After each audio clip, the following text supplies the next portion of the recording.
Fala pessoal, tudo bem com vocês? João Manuel falando aqui, pessoal. Eu vim falar sobre um assunto que está sendo um pouco discutido aqui nas redes sociais, que é sobre a Revolução Silenciosa na China, na América Latina.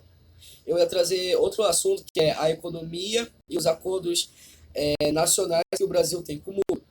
Só que eu vi nos noticiários do Agroboi e eu acabei mudando de ideia, mas eu prometo que o vídeo que eu estava planejando vai chegar. Bora lá. Vamos começar primeiramente com os números. Presta atenção esse número aqui. 518 bilhões de dólares. Esse é o acordo. Esse foi. Ah, tá. Foi o plano que a China. Não, foi o acordo lateral entre Brasil e China que chegou nesse patamar em 2024. Só que a meta é chegar nos 500 bilhões em uma década. Só que chegou muito antes do prazo. Isso mostra uma relação muito forte que a China tem com a América Latina. Entende? Só que, é, só que o nome do assunto é Revolução Silenciosa. Ou seja, fazer comércio com países não é bem uma revolução. O que é? Bora lá. Primeiramente, vamos explicar o que está acontecendo no mundo real. Bora lá. Você acorda na sua cama, manda uma mensagem a alguém no WhatsApp, depois manda vídeos para alguém por Facebook, entende? E, e como você percebe, você acaba passando o tempo todo nas tecnologias digitais criadas pelos Estados Unidos, entende? E calma. Os Estados Unidos, muito tempo, ele tem acesso a assuntos sensíveis e até mesmo dados pelo governo, entende? Por conta desses dados que nós precisamos pra gente. Por exemplo, eu preciso do WhatsApp, ele coleta dados de WhatsApp pela nossa conta, entende?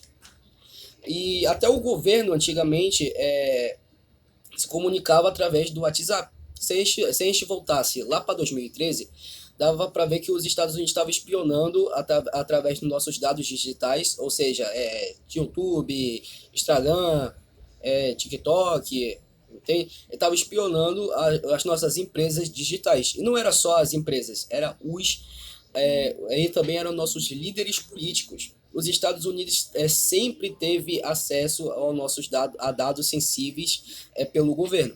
Não é à toa que o Brasil é considerado uma colônia digital. Entende? E essa revolução serve para contrapor esse acesso que os Estados Unidos têm. E o que a China está tentando fazer há muito tempo também, entende? E também não é só dar esses dinheiros aí para os latinos, não precisa dar o peixe, tem que ensinar a pescar. Bora lá. A China criou os 5 programas de compartilhamento nacional. Você já tá ligado na nova rota da seda e tal, a rota comercial e lá, mas imagina uma nova rota da seda, só que uma nova rota da seda digital, entende?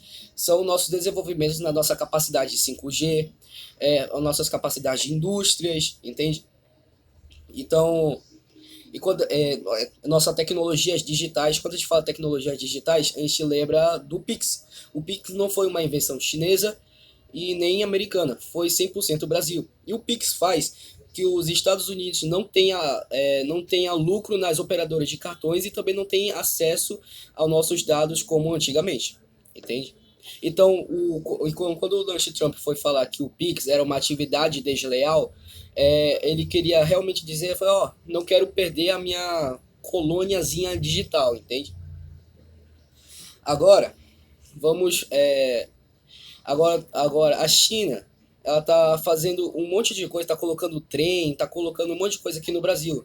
Só que todas as pessoas estão falando que a China tá fazendo isso por interesse. Sim, tá fazendo por interesse.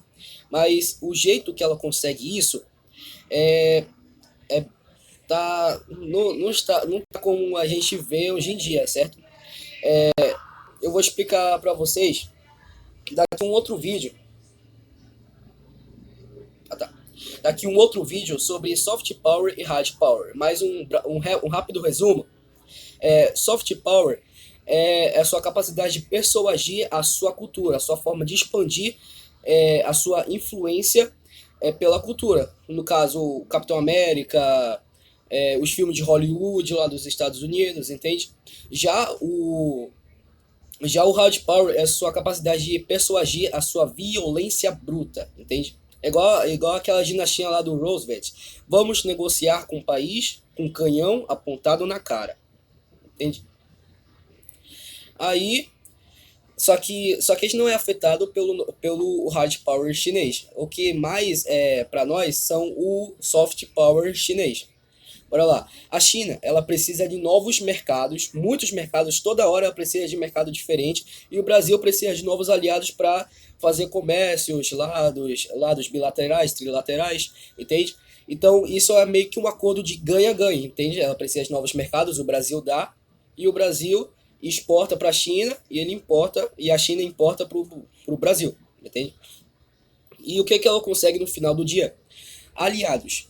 Esse é o interesse da China, aliados, entende? Então, caso que a China quiser expandir mais a sua influência na América Latina, na África, na Europa, ela vai conseguir porque ela está conseguindo muito bem os aliados. É muito importante conseguir aliados sem que você force eles, entende? Igual os Estados Unidos fez nos anos 60, quando eles colaram o Brasil. Falaram, ó, você vai fazer a amizade comigo por mal ou por mal, entende? Ele mandou lá os navios, entende? Só que a China, ela é bem diferente. E muitas pessoas estão falando também que a China vai ser um novo império, que a China está ascendendo e vai cair. Sim, muitos impérios teve os seus momentos que cresceram, depois foram substituídos por outros impérios. E dá para dizer a mesma coisa da China, que ela está ascendendo e depois ela vai cair? Na minha opinião, não. Por quê? Porque a China, ela não tem colônias, igual os Estados Unidos, que colonizou uma boa quantidade de países, assim como o Reino Unido, Espanha, ela não colonizou ninguém. E naquela vez lá onde ela emprestou o dinheiro para os países africanos, os africanos não tinham